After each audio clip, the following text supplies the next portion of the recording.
Until the last decade or so, I rarely found myself feeling super happy. My life seemed like it alternated between feeling stressed and anxious and feeling straight up depressed. Sure, there were occasional bouts of feeling almost happy. And there were a few high points that I could share. But in general, my resting state was pretty much always waiting for the other shoe to drop. I couldn't sleep. I couldn't focus. I was so dissociated that I struggled to even feel like a real person. But when I learned about toxic relationships with narcissists and how they had affected me on some really profound levels, I also learned how to choose my own perception. And eventually, I managed to switch it up. These days, my resting state is usually, at the very least, calm, if not actually happy. And while my life wasn't so great back then, it turns out that I'm not unusual in this way. You see, living with constant anxiety, depression, and stress, it's a common problem for people who are or who have been involved in long-term relationships with narcissists, whether they're your spouse, your partner, parent, or anyone else in your life. And according to a study I'm going to share with you today, we've been right all along. Narcissistic behavior in toxic relationships literally causes anxiety and depression even after the relationship ends. I'll explain all of that and more to you, and I'll give you tips on how you can manage and resolve it in your own life today at queenbeing.com. So let's get started. You might already know that the feeling of being anxious is something we've inherited from our ancestors. But did you know that anxiety developed early in our evolution in order to help prehistoric humans survive in their unstable and dangerous environments? It's true. Defined as an overall feeling or sense of nervousness, worry, and general unease, humans today are still plagued with anxiety, even though it isn't really necessary for the most part in our current world because, in general, we're not fighting to stay alive every day the same way we were thousands of years ago. So then, why is it that we still struggle with it to the point that there are a number of officially diagnosed anxiety disorders? How is it that going through a toxic relationship and dealing with common narcissistic behaviors causes these disorders at all? Not to mention clinical depression, various forms of PTSD, etc. Well, this is where that study that I mentioned comes in. If you were raised by a narcissist, you won't be surprised to learn that a study published by the National Library of Medicine reports that being raised by narcissistic parents can be a major factor in developing anxiety disorders and major depression. I'm going to include a link to the actual study in the description below if you'd like to take a look after this video. But just to summarize it for you, the study collects a number of academic psychology reports along with a bunch of scientific research papers that point to the issue. They all seem to indicate that any sort of psychological or emotional trauma in childhood is the cause of this stuff. It turns out that going through what the authors termed early life stress profoundly affects the central nervous system. In layman's terms, that means that your nervous system almost becomes disabled compared to that of someone who didn't experience such traumas. That's because these kinds of traumas and the level of stress that you experience during narcissistic abuse is going to lead to high amounts of inflammatory hormones being dumped into your system. And even when you're not actively being traumatized, and this is the worst part, your body starts to release these same hormones even when you have just a memory of these traumas. So essentially, we become overloaded with emotional stress, and that is PTSD. The study confirms what I've been saying for years. Going through narcissistic abuse, whether as a child or an adult, is now considered a major risk factor that can contribute to anxiety disorders, depression, and PTSD. And going through psychological abuse can be equally and even more profound on its effects on your mental health when compared to experiencing physical abuse and aggression. On the plus side, psychologists say that just going through this as a kid doesn't necessarily mean that you're absolutely going to develop anxiety in your lifetime. But still, traumatic events in childhood, especially while your brain was still developing, could definitely contribute to the supersensitivity seen in the neuroendocrine and stress response systems. That means that going through additional emotional and or psychological traumas as you get older could trigger anxiety, depression, and other psychological disorders. Because of the increased stress and the fact that in time, most sufferers of narcissistic abuse do experience adrenal fatigue, this can be the most dangerous kind of abuse. When adrenal fatigue hits, you're going to be dealing with several possible outcomes, again, including an anxiety disorder, clinical depression, or both. Worse, Feeling anxious and depressed means you're more susceptible to narcissistic abuse and therefore far less likely to be able to extricate yourself from a toxic relationship. That explains why so many of us struggle to leave or even go no contact with the narcissist in our lives. Narcissists tend to target sensitive, empathic, and compassionate people. People who are wired to always see the best in other people and who by nature are helpers or fixers. People who make an effort to understand the narcissist and who often see their glaring flaws and choose to love them anyway. People who will put the narcissist's needs above their own at nearly any cost. This, of course, leads to the narcissist's initial recognition that you might be someone they want to keep around.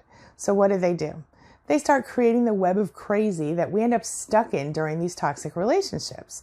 They start to make you emotionally, physically, or financially dependent on them, and they do it by whatever means necessary. But how do they accomplish it? Well, they start by devaluing you at first. Maybe little jabs or undercutting comments. Later, it starts to get more direct and aggressive, and before you know it, they are deep into gaslighting. That is where they intentionally and willfully psychologically game you by making you doubt your own reality and question your own perception. They start to make you feel crazy, and while some part of you knows that you're perfectly sane, deep down, the constant repetition eventually wears you down and you find yourself wondering if you really are crazy. This part is exactly where you start to experience adrenal fatigue. And that's when you start to feel foggy and you feel confused. You start to question your very sanity. You doubt your morals and your ethics. And honestly, you don't even know who you are anymore. You're living in a constant state of stress and a complete lack of self-confidence, which of course leaves you feeling lost, confused, and alone in both your relationship and your life. You start to avoid your friends and your extended family members, and you even feel uncomfortable in most social situations. You forget how to talk about yourself. You start to dissociate. You might even get physically sick. It's like you're not even there sometimes. This makes it impossible to free yourself sometimes, or at least feel that way. And many unfortunate people find themselves feeling completely stuck with literally no options when they're dealing with a narcissist. You might blame yourself for being in this situation. I hear that from clients all the time, but you shouldn't. Instead, you should recognize that while the narcissist dragged you down, and while maybe you can get some help from a coach, a therapist, or a support group, only you can ultimately pull yourself out of it. I'm going to attach a video for you right here to help you do exactly that, and then I'll be back to talk to you again right afterward. So let's talk about detachment and the art of detachment. What exactly does that mean? Detachment is an intentional choice that you make when you're trying to pull yourself away from a toxic person. You have to make the choice to decide logically, I'm no longer going to be a part of this relationship. That doesn't mean that right then at that moment you're going to feel completely detached. That's just where it all begins. You have to begin to consciously not allow yourself to get sucked back into the narcissist's games. It's really difficult. You have to decide that you're no longer going to fall for the narcissist's manipulation tactics. Not gaslighting, not projection, not belittling. You can't fall for any of it. You have to decide that you will no longer accept nonsense answers and made-up stories as truth. You have to decide that you will stand up for yourself or you will walk away when you're dealing with a narcissist who's engaging in these games. And even though you know that some of these things worked on you in the past, you have to decide it's not going to work anymore. So the first step to detachment is deciding to do it. In order to actually be detached where you really feel like you're no longer connected to that person, you have to sort of fake it till you make it. And I know that phrase is not really loved in our community, but it's kind of true.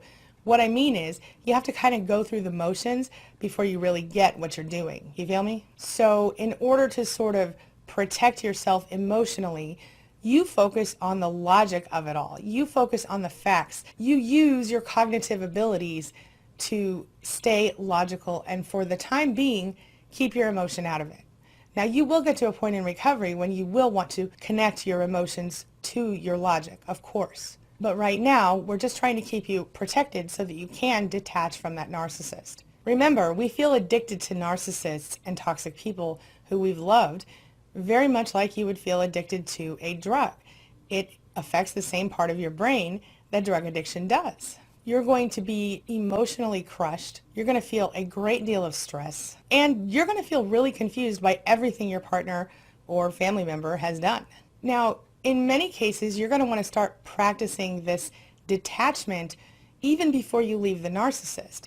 So if you haven't left yet, this is still something you can and should do. It sort of helps you, well, detach mentally and emotionally from this person so that you can start to imagine your life new. You can start to imagine your life different. The hardest part of this is that you're going to have to start ignoring the signals that your brain is naturally sending you. These are like emotional triggers that come from things that the narcissist is doing or not doing in your life. A lot of people tell me they want to check the narcissist's social media every 5 minutes, or they want to text them and check in with them, or they want to track them on their phones. If you're already separated, you might be thinking about wondering who that person's been dating, or you might just want to give them a call just to get some closure. You probably find yourself talking about the narcissist in different support groups or on forums online, and that's really a big part of why we stay stuck, because we feel like we can't really resist those urges. They feel almost primal to us. Those types of messages are coming from that part of ourself that is primal, that part that doesn't really understand the logic of it all.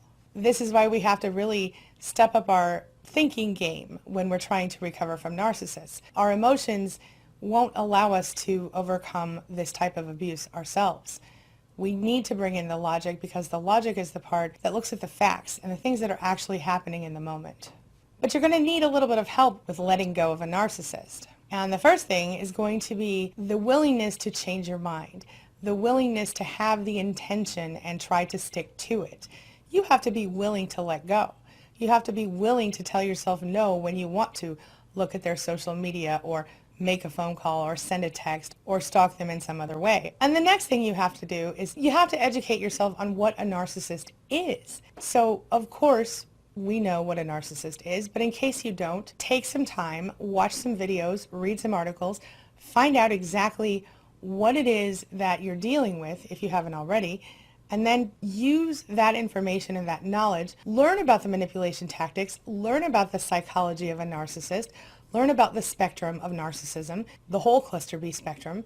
Take some time, figure out the narcissist and how their brain works and how they work. And once you've done that, not only does it get a little easier to deal with the narcissist because they are exhibiting identifiable behaviors that are seen in all narcissists, this will help you disconnect emotionally a little bit by itself. Once you've educated yourself about narcissism, you're going to also want to educate yourself about yourself and the reasons that you found yourself in this position in the first place. Another good reason to educate yourself is that it's not really fair or safe to assume that every guy or girl is like the one you were just with. Narcissism and all of the cluster B disorders can be very extreme, and while the narcissist in your life probably made you feel crazy or not good enough or controlling or whatever, it's really important that you sort of overcome those false beliefs about yourself.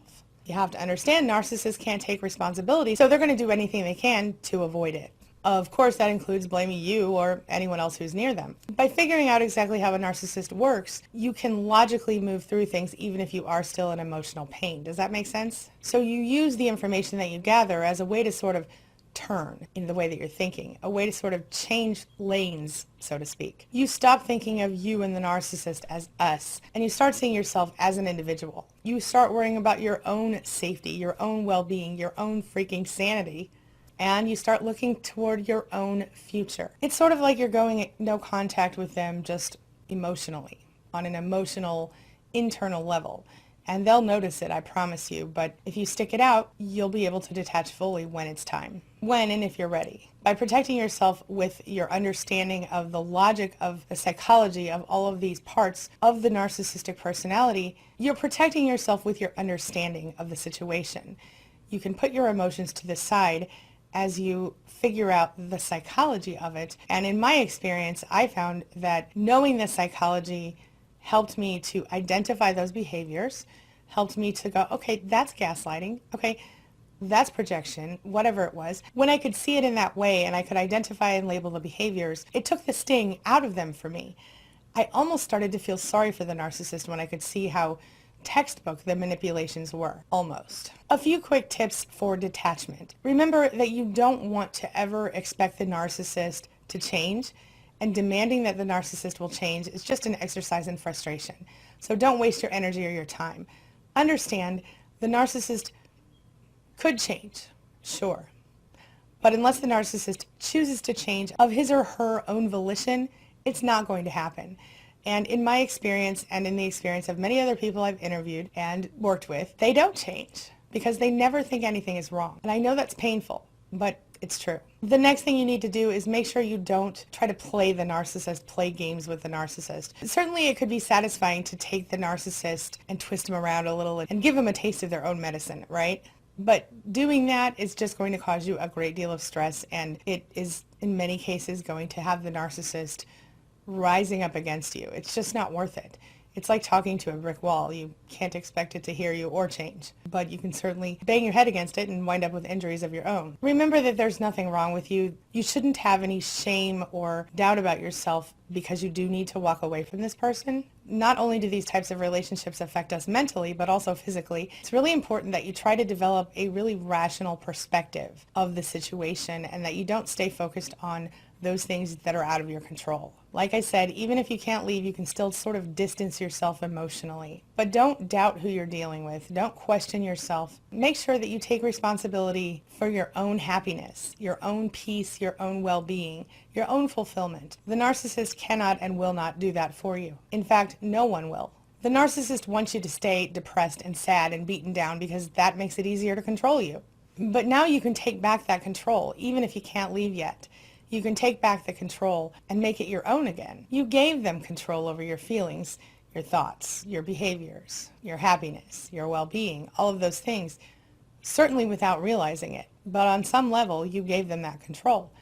Maybe you were manipulated into it. Chances are that you were. But it's time that you start meeting your own needs, and you do that by making different choices, different behaviors, a new perspective, and by acting from that new perspective of empowerment. Know this, you cannot change, fix, save, rescue, or love anyone enough to force them to love you or to be nice to you.